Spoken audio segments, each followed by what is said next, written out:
আলহামদুলিল্লাহ রাব্বিল আলামিন আসসালাতু ওয়াসসালামু আলা রাসূলিহিল কারীম ওয়া আলা আলিহি ওয়া সাহবিহি আজমাইন। যে আল্লাহ আমাদেরকে এত ভালোবাসেন, যে আল্লাহ আমাদেরকে এত সুন্দর করে তৈরি করেছেন, যে আল্লাহ আমাদের আমাদের ঔরসে আমাদের স্ত্রীদের গর্ভে এত সুন্দর সুন্দর সন্তান দিয়েছেন, প্রকৃতিকে এত সুন্দর করে আমাদের জন্য অনুকূল করেছেন, আমাদেরকে খুব ভালোবাসেন। ইন্নাল্লাহ রাউফুম বিল ইবাদ। আল্লাহ আমাদেরকে খুব ভালোবাসেন। আপনি বিশ্বাস করেন আর নাই করেন, প্রত্যাখ্যান করেন, কিছু যায় আসে না। আল্লাহ যদি আপনাকে ভালো না বাসেন, আমাকে ভালো না বাসেন, এক সেকেন্ড আমাদের অস্তিত্ব থাকবে না। আল্লাহর দয়া ছাড়া, ভালোবাসা ছাড়া আমরা এক সেকেন্ডও টিকতে পারবো না। আল্লাহর এত দয়া, এত ভালোবাসা, এত মায়া, এত মহব্বত, সেই আল্লাহকে আমরা কি ভালোবাসি? আমরা যখন আমাদের পরিবারের কাউকে ভালোবাসি, আমাদের মা বাবাকে ভালোবাসি, আমাদের মা বাবা বৃদ্ধ হইলে আমরা ঘর থেকে বের হওয়ার সময় মায়ের কপালে চুমু দিয়ে বের হই, মাথায় হাত বুলিয়ে বের হই, হাতে হাত রেখে বলি মা একটু আসি, একটু যাচ্ছি এদিকে। মাকে ইন্টারেকশন করে যাই, বাবাকে ইন্টারেকশন করে যাই। বাইরে গিয়ে আবার বিবিকে ফোন করি, মায়ের অবস্থা কি, ঠিক আছেন নি? মা দূরে থাকলে আমরা ফোনে ইন্টারেকশন করি ডেইলি 2 বার 3 বার। আমাদের ছোট সন্তান যেগুলো তাকে আমরা ঘর থেকে বেরোয়ার সময় তাদেরকে কথা বলে যাই, আসসালামু আলাইকুম মামুনিরা, বাবু ভালো থাকিও।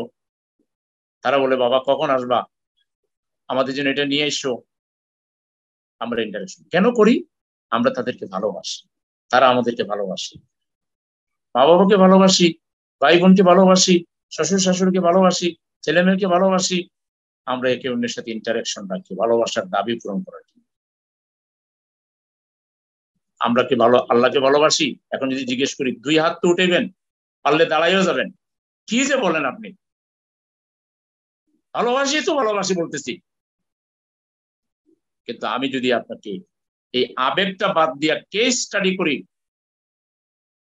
তাহলে মা বাবাকে ভালোবাসার দাবি পূরণে গিয়ে তাকে যতটা ইন্টারাকশন করেন, সময় দেন, ভাই বোনকে, স্ত্রীকে, সন্তানকে যতটুকু সময় দেন, আল্লাহর ভালোবাসার দাবি পূরণ করার জন্য আল্লাহর সাথে আপনি কি ইন্টারাকশন এভাবে করেন? বলেন করেন। নামাজ তো পড়ি, আপনার ওই নামাজ আমার ওই নামাজ আল্লাহর দরবারে যায় কিনা আল্লাহ ভালো করতে পারেন। নামাজ যে পড়েন বুঝে পড়েন, নামাজের সবাই এত অর্থ জানেন, নামাজ সম্পর্কে পর্যাপ্ত নলেজ আছে। নামাজের জন্য অন্যতম শর্ত হইল কোরআন। কোরআন যদি তেলাওয়াত সহি না হয় আপনার নামাজ হবে? কোরআনের প্রতি যে আন্তরিকতা, যে মহব্বত, যে ভালোবাসা, যে আকর্ষণ, বারবার এখানে ফিরে আসতে হবে। এখানে বারবার ফিরে আসা মানে আল্লাহর কাছে ফিরে আসা, আল্লাহর সাথে কথা বলা। আল্লাহর সাথে কথা বলা এটা আপনি হয়তো দেখবেন না, এটা আপনাকে উপলব্ধি করতে হবে। বহু জিনিস দেখা যায় না। গরম লাগছে, এখন লাগতেছে, এটা কি দেখা যায়? বোঝা যায়। তৃষ্ণা লাগছে, এটা কি দেখা যায়? বোঝা যায়। শীত লাগছে, এটা কি বোঝা যায়? দেখা যায়? দেখা যায় না, বোঝা যায়। আল্লাহকে দেখা লাগবে না, কিন্তু আল্লাহ তো আপনাকে দেখতেছেন। আর আপনাকে বুঝতে হবে যে আল্লাহ আপনার সবকিছু জানেন, সবকিছু দেখেন তিনি। আপনার সময়ের মধ্যে কতটুকু সময় আল্লাহকে জানার জন্য, রাসূলকে জানার জন্য, দ্বীনকে জানার জন্য আপনি ব্যয় করেন, সেই বিবেকের জায়গা থেকে প্রশ্ন করে দেখেন, আসলে কি আপনি আল্লাহকে ভালোবাসেন?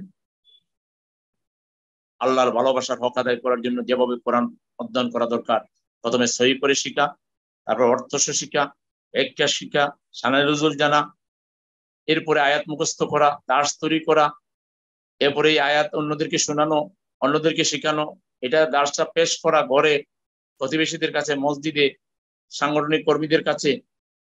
কোরআনের চর্চা আপনার আমার জীবনে, এটাই তো আমরা শপথের মধ্যে, তারা 9-এর মধ্যে কি বলেছেন, আপনার জীবন হবে এখন কোরআন সুন্নাহ ভিত্তিক।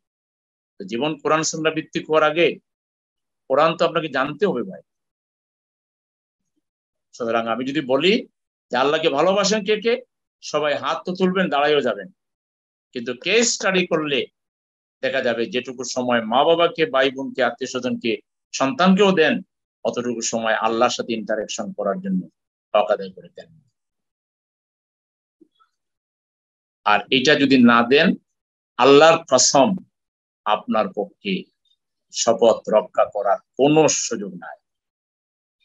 এজন্য আত্মগঠনের জন্য আমাদেরকে কোরআন, হাদিস এবং সাহিত্য অধ্যয়নের দিকে মনোযোগী